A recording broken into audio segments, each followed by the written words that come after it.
Well, welcome back to Open to Truth, a podcast all about exploring big ideas and discovering truth together. My name's Clint. Hey, welcome back. I'm Tony. Just a bit of housekeeping at the beginning. Thank you, listeners, for just sticking with us. Yeah, thanks. For sending in your questions and contributing to the mailbag and everything. If you do have some things you've been thinking about, whether on a faith journey, deconstruction, how current events are impacting your worldview and some philosophical ideas about it, write in to the show at mailbag at Open to Truth. We read all of those.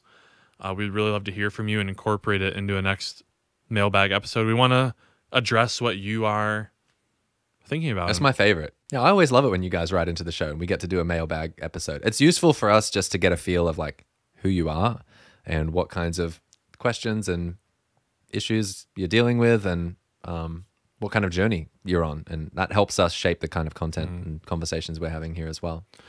Maybe I'll kind of break the news now. I don't know if you and I even totally agreed on it, but I think you're down. I think I know what you're going to say. But I we've been toying with the idea of like getting the community together via an online platform that we can like talk with each other. I don't know how many of you know about Discord.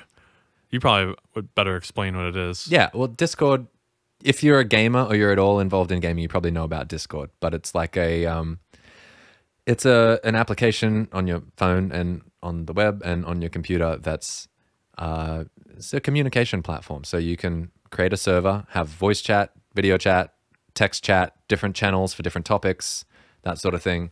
And I've just sort of been seeing over the last few months it evolving into being more than just a way that gamers communicate, but it's like there's all kinds of little communities that are popping up on Discord. There's like talent shows and finance clubs and like you name it, there's a Discord community for it. So I think it'd be as simple as like if you were on the blog mailing list, like if you've ever written into the show, we could send you an invite to the Discord community and you'd have a little, it could be anonymous, a little username, little avatar picture thing. You can have a long avatar, a long username if you want. Doesn't have to be little. Sure. Fair enough. And you can chat with other listeners to the show. So we could have different subcategories of like, I'm interested in theology or philosophy. Yeah. Latest app. And we could go live in there sometimes. Right. Wouldn't that be cool? We could have actual like AMAs or like live conversations. So none of that, technology exists. None of that is actually real yet. We're just thinking about it. We've planted the seed. If that interests you, you can just go right now. Huh. Oh, interesting. That's all we're looking for here. Yeah. Okay.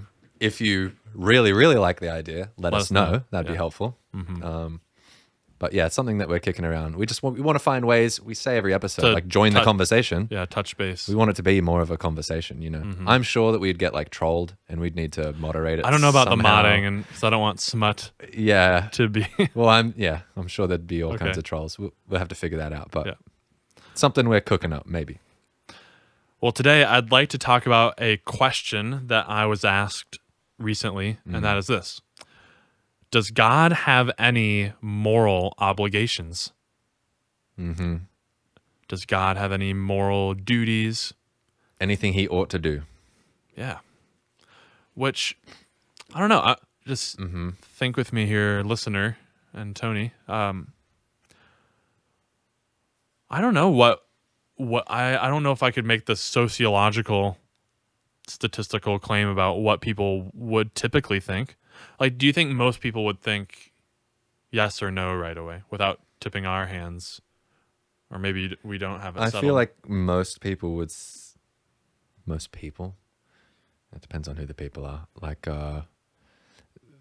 most fundamentalist evangelicals? Sure. Yeah. Do you have a suspicion on what it would be?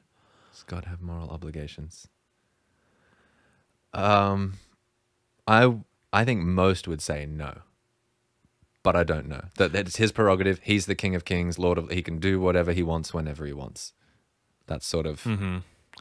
I think most people in the discussion, including me, would say that if God exists and acts at all in the world, that he always does what is right.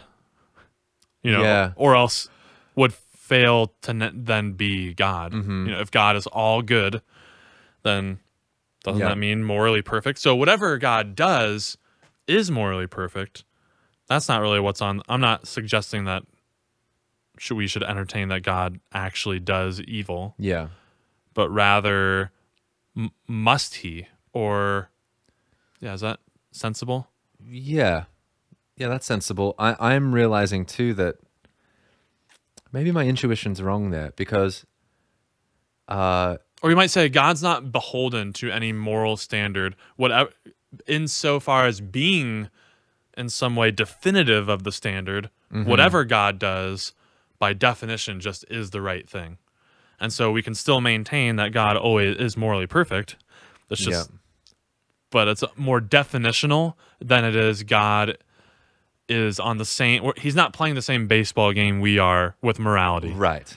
I am not the definition of morality. So how I act is measuring up to some standard of right and wrong, and I can either fail to be in line with it or not. Yep. The divine, however, we can wonder about whether the same can be said. Yeah. Or is the divine that God just is the plumb line, and his behavior is what constitutes the good, and then everything else is measured against it. Maybe it's too general. Maybe a more specific thing would help. Does God owe us anything? Well, this is where I was going to say, I think when rubber meets the road, for many of us, we do have the intuition that God ought to do stuff like, my child is sick and suffering, and the reason evil seems to be a problem is because we have this sense of, God, you should do something about this. Or there's some injustice occurring, you have the power to fix it, you ought to step in and save my kid, or this tragedy ought not to have happened.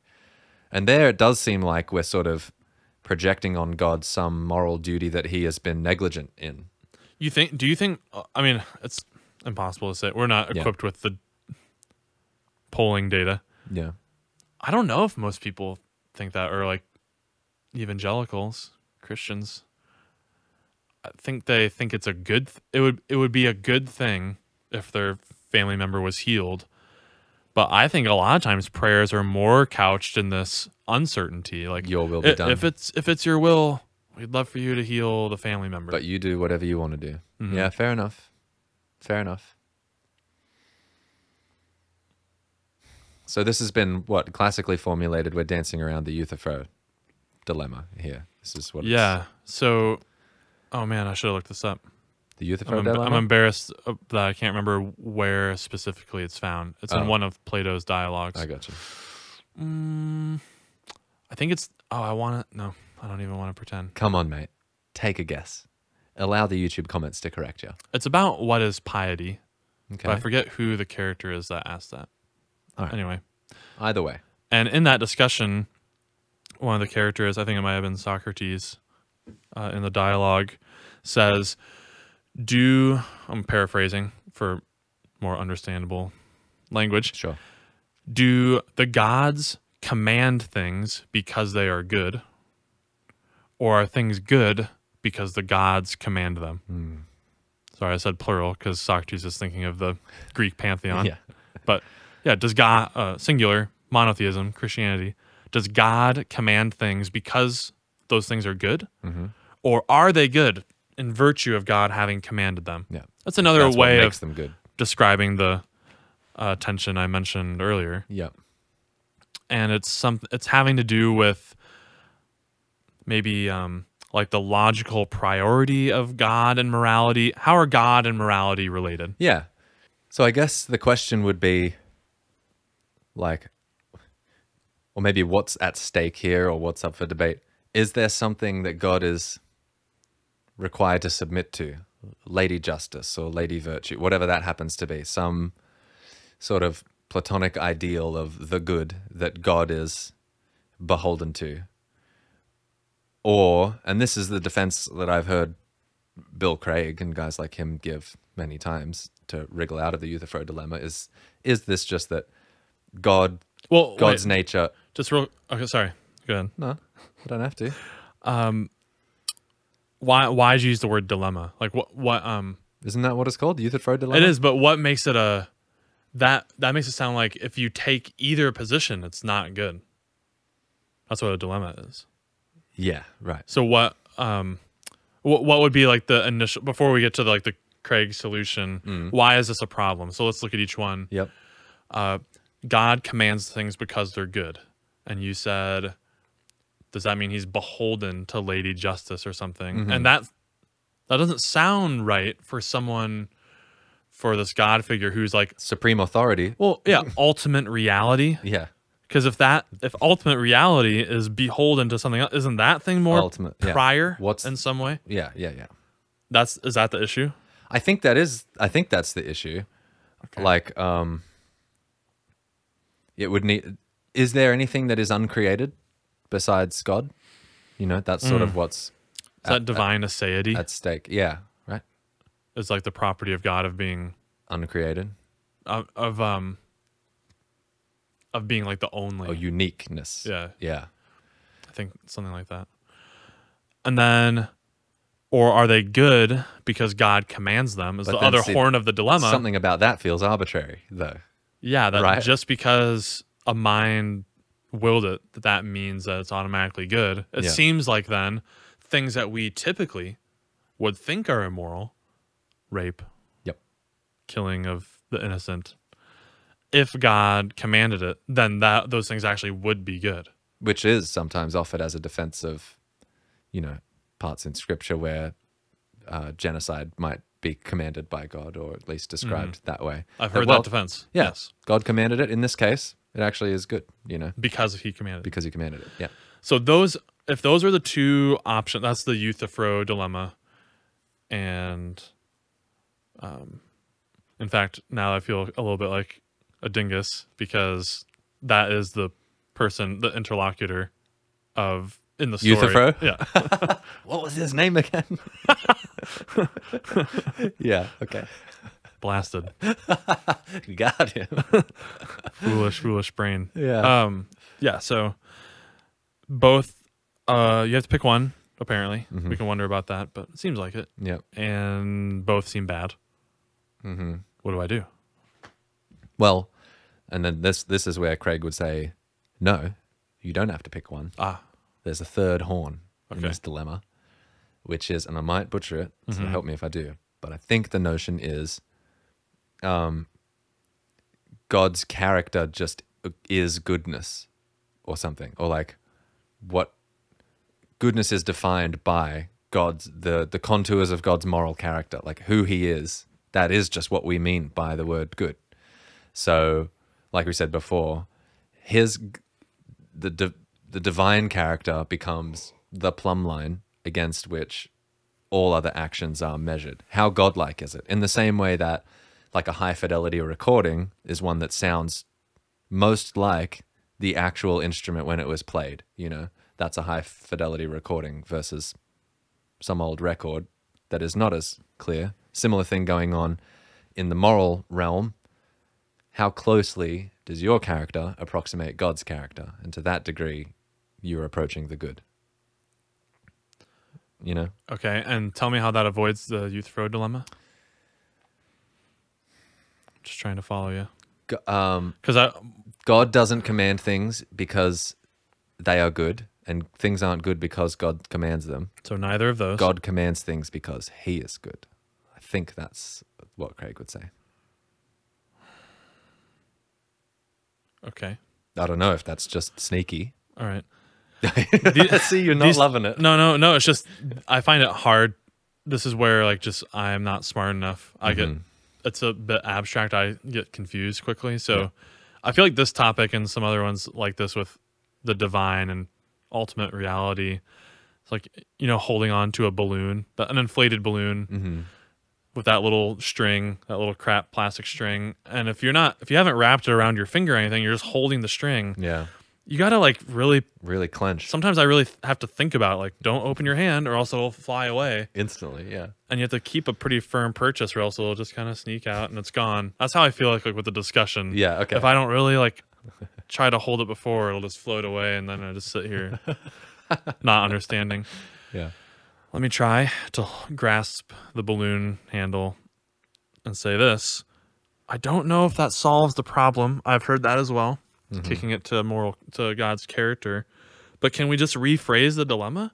Is it like, I don't know, is is God's character good because it adheres to an independent standard, or is the standard good because it's just God's character? It just kicks the can. That's what you're It saying. seems like it, and Yeah. that was a clunky way of phrasing it, but you just substitute in God's character instead of God's commands. Yeah. And I'm wondering, am I just as much in trouble? Yeah. Some of this has to do with, too, how you're using the word God in your conception there, right? Like, I think maybe what's helpful in this discussion is the idea of God as like a title and less a name. Yeah. Sorry, I was assuming that, but yeah. Yeah, I know you are, but many of Right. our listeners may not Sure. be assuming that framework. Can you want to just tease out for people Yeah.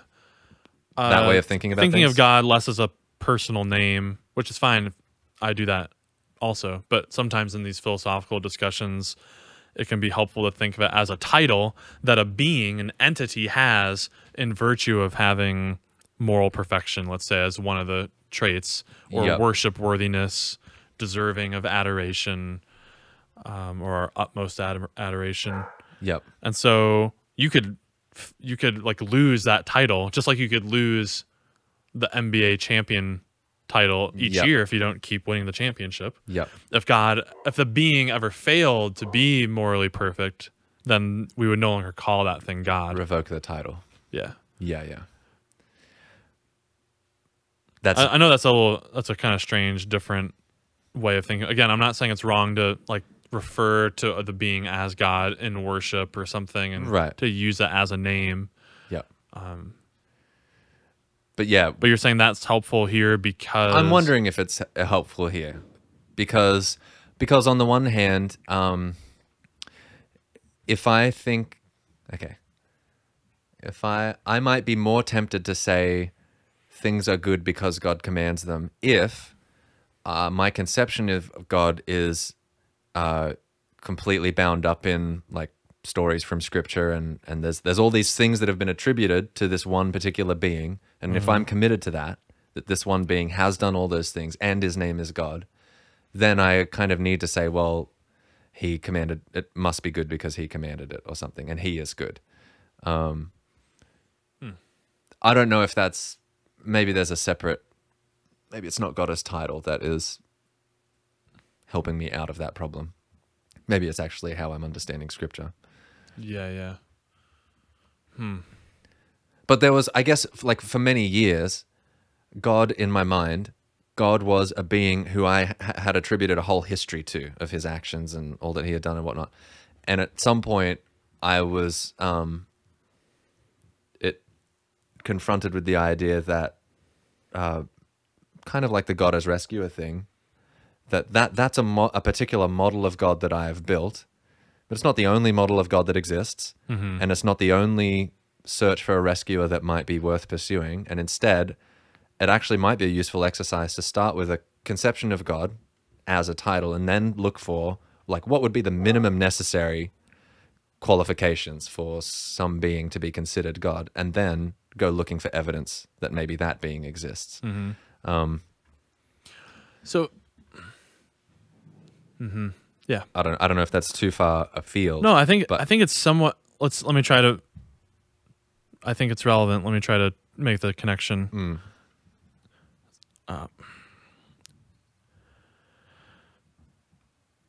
So what we're talking about here, and why the title of God thing might help, is this is an annoying philosophy word, the modality Yep. of God's morality, and the modality of morality. Okay. The modal Eminem. the modal properties have to do with whether things are necessarily true, like they absolutely have to be true, or whether they're contingently true, which just means they happen to be true. Yep. And that's different. Things that have to be true versus they just are true. Yep. And so it's I think a good example would be 2 + 2 = 4 is necessarily true in virtue of the terms, the definitions being used. Contingently true is this shirt, me wearing a blue shirt. Clint is wearing a blue shirt is not necessarily true. I've worn different shirts, as you may have seen in other episodes. Yeah. So let's bring that now to God's morality, his moral decision making, or even his nature. Is God's moral perfection necessary or contingent? So this is where the title thing comes in handy. When we say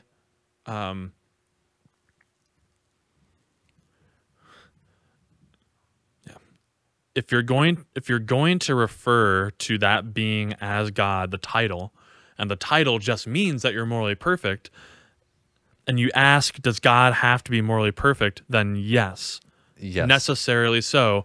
But just by definition, because I've built that into the term God, that I've applied to that being. Yep. But the being itself, you might even use, for some of the philosopher listeners, de re and de dicto, referring to the thing or referring to the statement. Yep. The statement, God is morally perfect, is necessarily true. That's just what I mean by God. Yeah. But the being, the person that I am worshiping at my church and service, who currently holds the title, and who happens to hold the title, this is where it diverges. Yes. People would disagree with me, like a John Piper or a John MacArthur, someone like that.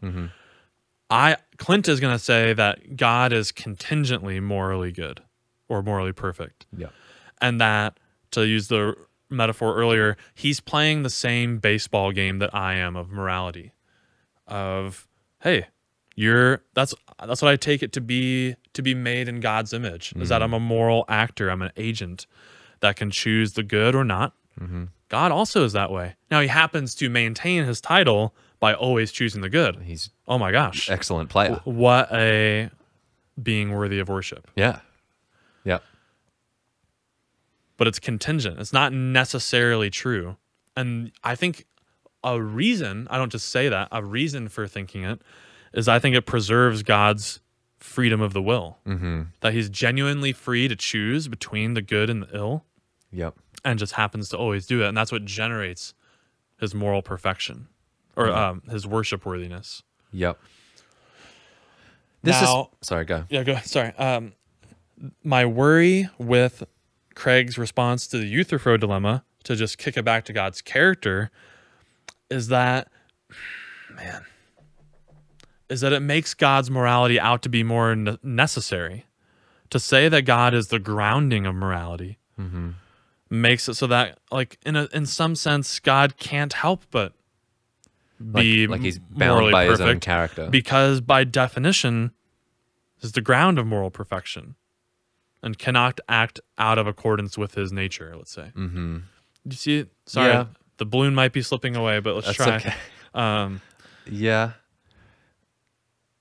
And so if you would all agree with what I had just said a moment ago about preserving God's freedom of the will, and that for him to be genuinely worship-worthy, he has to have a choice in whether to do the good or the bad. But if you make God's moral perfection necessary, it eliminates the choice. It eliminates the choice. And thus eliminates whatever praise might be due. It's not that cool that you are morally perfect. Yeah. Because you had to be. You happen to be. Because you are the standard bearer. Right. Right. Now, I could see someone just kicking it the exact opposite direction. Like, actually, it's really marvelous. Well, imagine being the standard of morality. Wow, what a thing. Only do what's right. I'll praise that. And I can imagine some pushback to the other view being, it does, to say that God, like, could act in an immoral way and just doesn't, I don't know, it makes him seem just a little more dangerous. You know, like C.S. Lewis says he's not a tame lion. It just makes me think of that, of like, that's a great example. Let's think of it as Aslan. I mean, I get all the sense of the world from the films and the books that it's a entity with all the complexity that the other characters have, but just always is just virtuous. And can we say that maybe the same thing about Jesus and what we see there? Like, it certainly seems to me like Jesus lived, at a minimum, he lived a human life. Like, he was a man, and so he had choices to make, temptations to face. So I heard in seminary that, like, the hypostatic union, the two natures coming together, that God could sin, but just doesn't in his human nature. but he could not sin in his divine nature. And this was me all through seminary raising my hand. I see a problem. And I was just not entertained. Yeah. Yeah. So now I've just made my own podcast and I can say whatever you spout want. my views. No. I just never saw the need to like make that hard line assumption about the divine. Like God can't do ill. And I don't. Well, certainly if we're going to say, as I think. Again, the title. Yep. Okay. Yep. Sorry. I got you.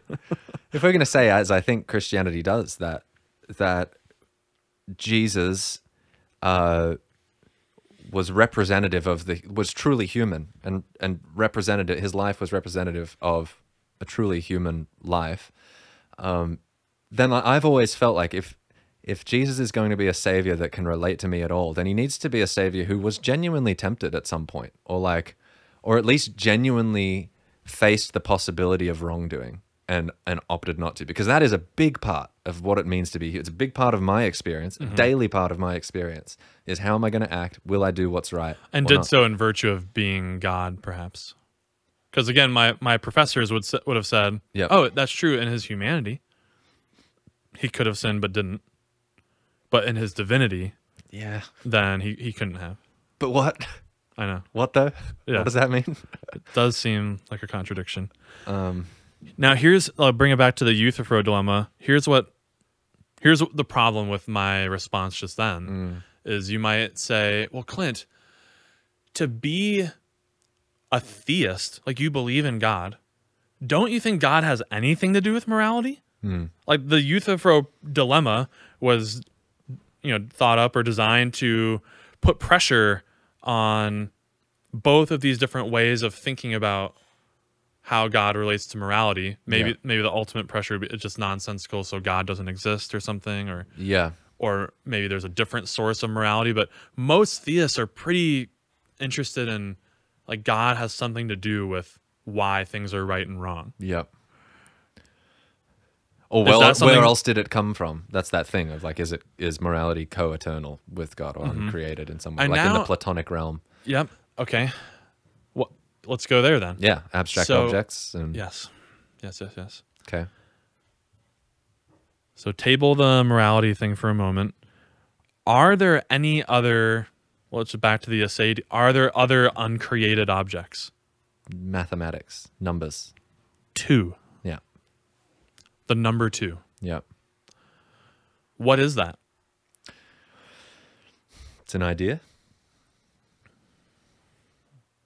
It's not. Is that right? It doesn't exist solely in any one person's mind. Would it exist independent of any minds? It's not clear to me that it would. It seems like the kind of thing that can only exist as content inside a mind. This idea of two-ness. Why? Say more. I don't know if I can say anymore. I might have literally just reached the limits of what I have to say about it. It just seems to me like the kind of thing that two is. It has a mental texture to it. Let me try with some pieces of logic. So this is a contentious example, but we don't have to get into why. But the ball cannot be red all over and green all over at the same time. It's a necessary truth. Yeah. So it said. What makes that true, and where is that truth? Like, would you say that's part of our world in some way, that truth?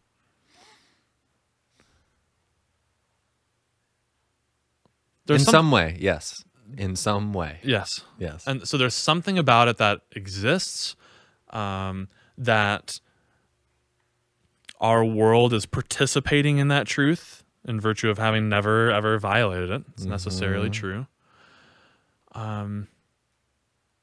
Or how about the law of non-contradiction? Something cannot be both P and not P, or X and not X at the same time. Sure. Any of these laws of logic, are they something that God came up with one day, or have they just always existed in the mind of God or something?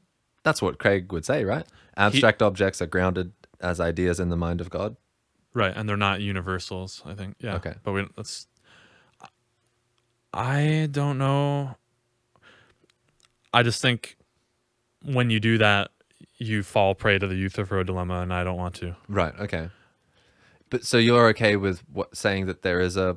I end up I just grab onto the first horn of the dilemma. God commands things because they're good, and the good exists independently of God, as do numbers, as do laws of logic, and God is beholden to them in virtue of the kinds of things that they are. There's this abstract set of truths. So in what sense is God ultimate reality? Or you hate that word even, don't you? That's not my preferred conception of God, but on that view, it seems like maybe mathematics is ultimate reality. In terms of what's logically prior to everything else. What's it all built off of? And if numbers, I don't think any of those things obtain or are true in virtue of the mind of God. I don't see why that's the case. Mm-hmm. I think they're true by virtue of what they are, like what they say, the content. And we've put English language to it. You could put Chinese language to it. The proposition, that is, not the sentence. The idea just exists in an abstract way, forever, eternally. It is abstract. And it doesn't owe itself to any mind. In fact, it's something all minds bow to in a way. Discover? Maybe not, but we happen to. Mm-hmm. And I don't think that's a problem for there being an eternally existing being. I think they're co-eternal in a way. Now whenever I say eternal, sometimes I just go through like someone who just took LSD or something. Like, where are we? What's going on? Yeah. Now I'm fully aware that something about that would be heretical in some circles, or like I'm not orthodox. Yeah, well, I remember having a big argument with a bloke about this kind of thing like 10 years ago. Yeah. And I would have been furious with you for saying that. I just think when I really ponder the question of truth makers, what makes something true, I just don't see why the law of non-contradiction or the ball read all over example, and then even the moral ones, are true because of a mind birthing them. They don't owe their existence to that. They're true regardless of whether it was birthed. It just doesn't, I don't really... To me... creating the law of non-contradiction, it owes its existence to something? No, to me it seems more like logic just is the language of the mind or something, or mathematics and mind are kind of two sides of this. They just go together. Like they are symbiotic in some way. Like, again, just that independent, independent of minds. I don't think it would make sense to talk about two-ness, or I can't think of we can say there's an abstract realm where they exist. Oh, okay. But actually, though, it's only ever in minds that two-ness exists. Right? I don't know. You said a moment ago it's a proposition, not the sentence, but the idea, what's contained in it. The content, yeah. The content. I don't know if I agree with that. Okay. I think it might just be... Yeah, you said the term Plato's heaven. Yeah. I kind of enjoy that. Yeah. Truth, beauty, and goodness, the forms. Yeah. And maybe. I don't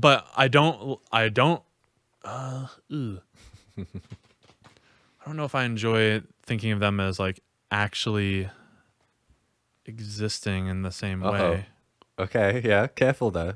I do want to be careful. Nope, take that back. I don't know. It's just hard to think about what abstract objects are. It really is. But I can't shake the nagging feeling that they don't owe their existence to God. It doesn't seem like that seems like a non sequitur, or they're not appropriately related. Maybe this is part of it, is we touched on it earlier, but these days your conception of God, with this God as title and God as rescuer, does not include in it that he has to be ultimate reality, right? No, it doesn't. But what does that mean? What does ultimate reality mean? I think it does mean that, and I'm going to struggle to Yeah. say it, but that sort of the uncaused cause, the first thing, the big picture, what's really going on, the bedrock that it's all built on. All else owes its existence to it. Yes. Or maybe even, yeah, if you could zoom out far enough and get a big enough perspective, I would be referencing the all, the what is that, you know, in some way. Like when I think about, we've talked about this before, when I think about existentially what I want to know the big picture. I want to know what the heck is going on here, you know? And that is kind of, I think, the search for ultimate reality, if those words mean anything. What's ultimately real? And you're suggesting perhaps it is these abstract objects that are ultimately real. Maybe, oh wow. Maybe the longer I think about it, it collapses back into the Craigian view. Let me just think. I can see the balloon drifting away. It is. Grip it tightly. So, okay, let me just speak freely. I think I wanted to say that all the abstract objects and God coexist, co-eternal, or like Yep. eternally coexist. Mm-hmm. Mutual arising. Now I know we want there to be a temporal begetter, but we don't have that in this case. And yep. if we're saying that God is ultimate reality, then has always existed. And so have all of these things. And they don't owe their existence to God in a way. Like it still strikes me. Maybe I'm just missing something. I'd love for someone to correct me. But for God to have created the law of non-contradiction, it's almost like the operating software by which anything can ever be said of anything. Mm-hmm. The law of contradiction is in play. So as I try to understand it, and frankly, like even when I think about it, like I feel like I need to fight against even like metaphorical and different pictures I have of God as like a guy with a beard and stuff as always existing. Right. But when I really, when I think of God in the best way I can as a spirit, a personal spirit that's always existed, is itself non-physical, as are these abstract objects. It's a mind. And maybe these abstract objects are pieces of furniture in the mind of God. Yeah. Instead of being outside of God. Yeah. God's a little abstract himself. Exactly. You know? And like to what extent is everything, I mean, I don't want to dip into pantheism or panentheism so quickly here in my own. But in what sense is it all in the mind of God or grounded in the mind of God? Yeah.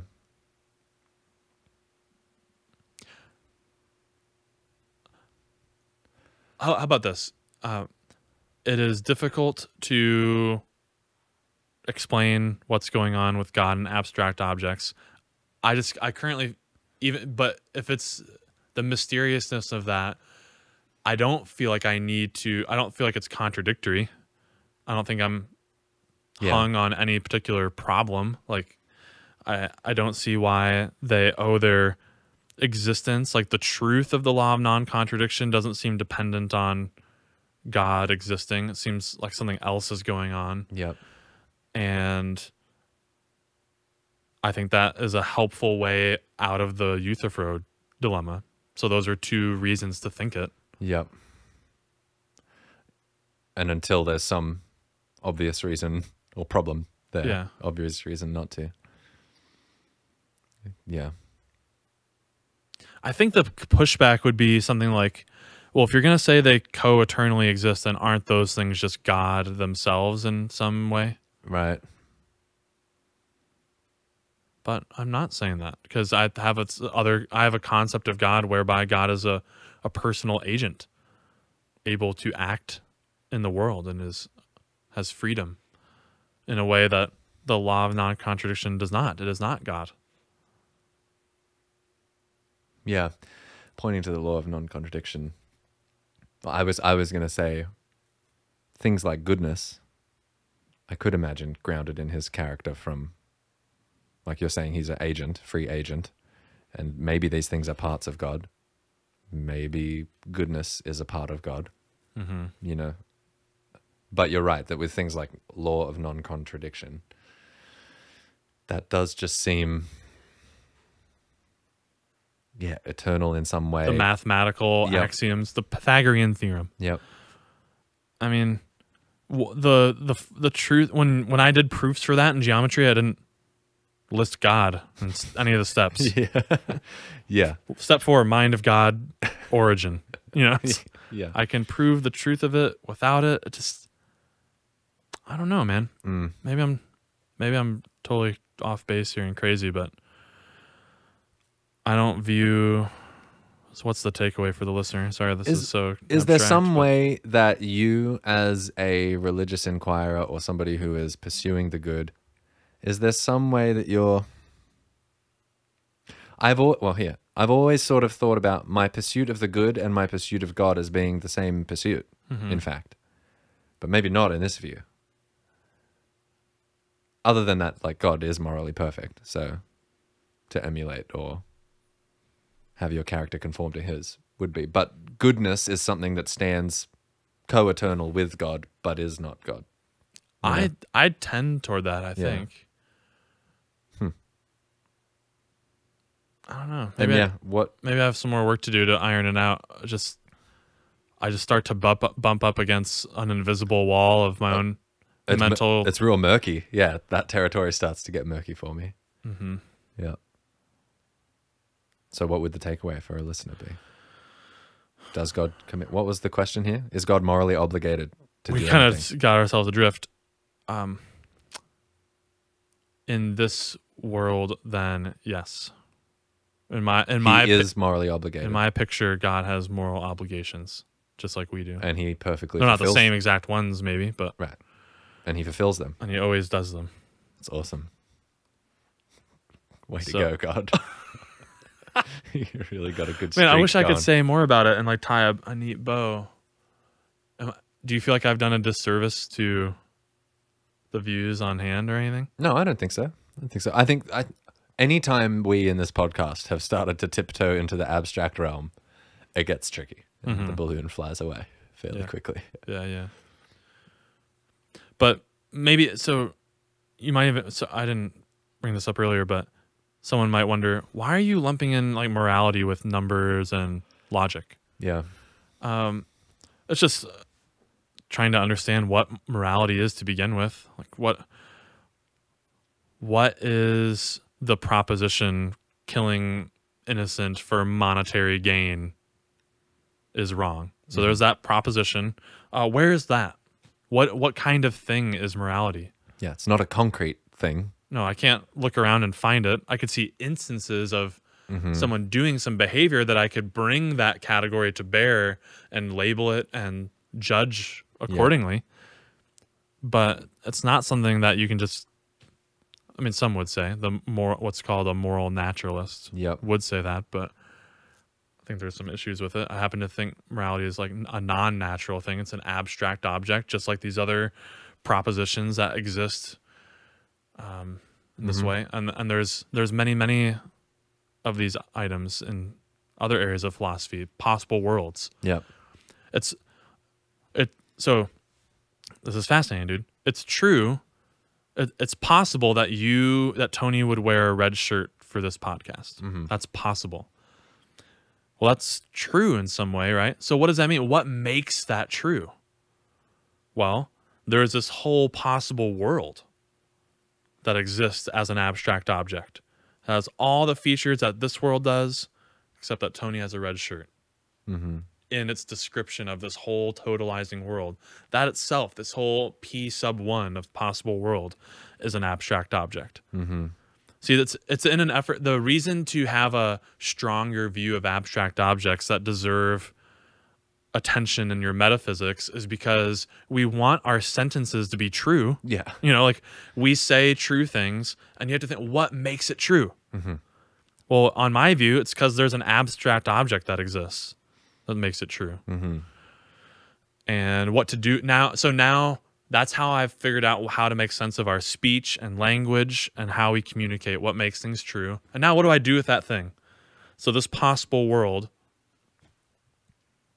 did God make it?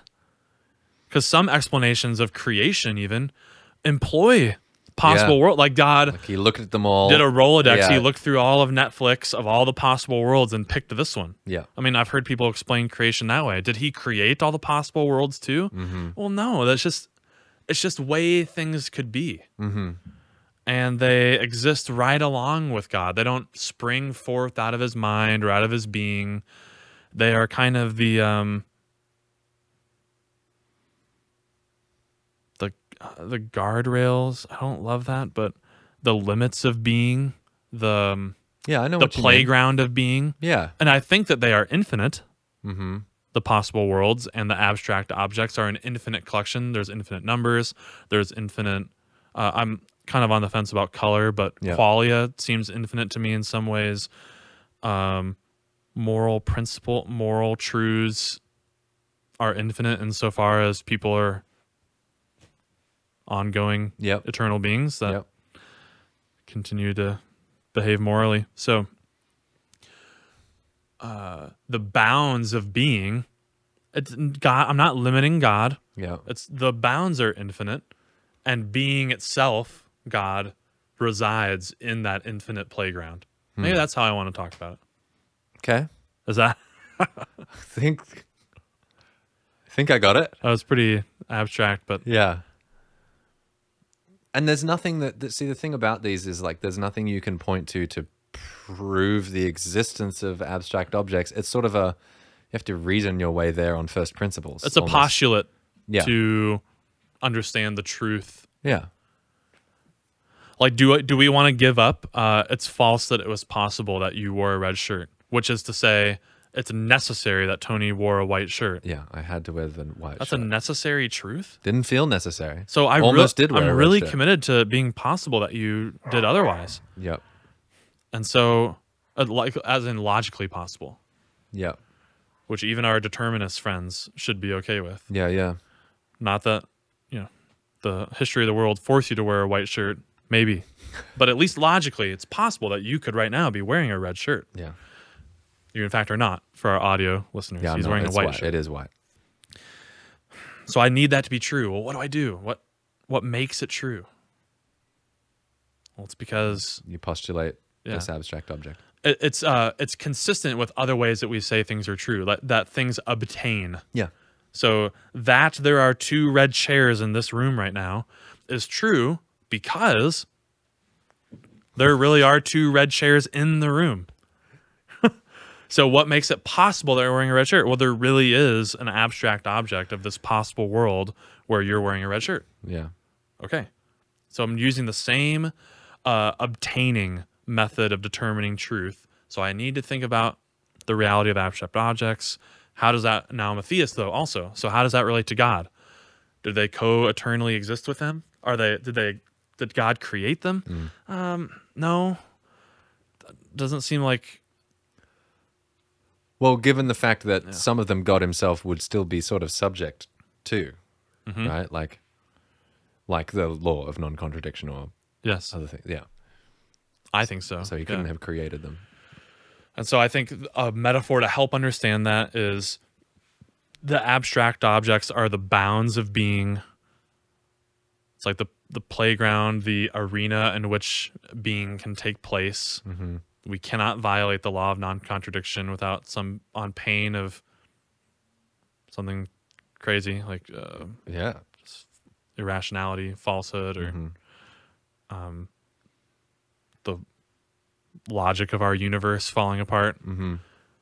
And then the ultimate reality, or God, the personal, eternal, existing agent, exists in that space, and it all existed eternally together. I don't think that that's violating any very dearly held Christian dogma of any of the main councils. Like, is that heretical? Yeah. I don't think so. I mean, certainly not like Council of Nicaea or anything, the Nicene Creed. And in that view, the sort of the bound of being couldn't have been other than it is, because it's all eternal. Right.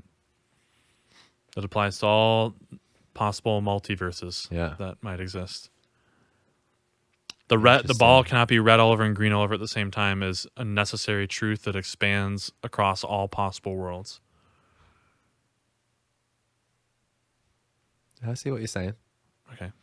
That's the best I can do for No, this I appreciate time. it. I do appreciate it. That's the most clear I think I've gotten on abstract objects when I've tried to talk about them. Now I feel like I have some understanding. Okay. Cool. Yeah. I just I did not think that before. Great. Right now. So that was it's a learning podcast. That was me freshly saying. articulating. So yeah, I think that gets you out of the Euthyphro Dilemma. You can safely then say God commands things because they're good. And no problem. What's good is eternally necessarily true. And same with what's evil, right? Like these just have existed as potentials, or they're abstract objects. The moral truths, moral facts are propositions that exist eternally as abstract objects. It's like that's it, guys. There it is. That's it. We don't need to say anymore. Yeah, man. Okay, well, that's enough for now. No, that's good. I think the balloon is about to leave my hand. So yeah. I'm not even going to ask if you have questions because I'm sure you do. But yeah, if you happen to be a pretty savvy listener and you know a little bit more than I do about divine aseity and some of this stuff, I'd love to hear if you've heard any like really good objections to what I just said, and if I'm really crossing some line for orthodoxy. I mean, I try not to tread over it if I don't have to. I think this is something most Christians could get on board with, and I don't think it's really violating. What do you have to give up, really? Yeah.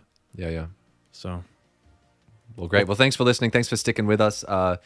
If you are watching on YouTube, you can, of course, leave comments. If you want to write into the show, mailbag@openatruth.com is our email address. We'd love to hear from you and do another mailbag episode soon. So thanks for listening, and we'll see you next time. Stay curious.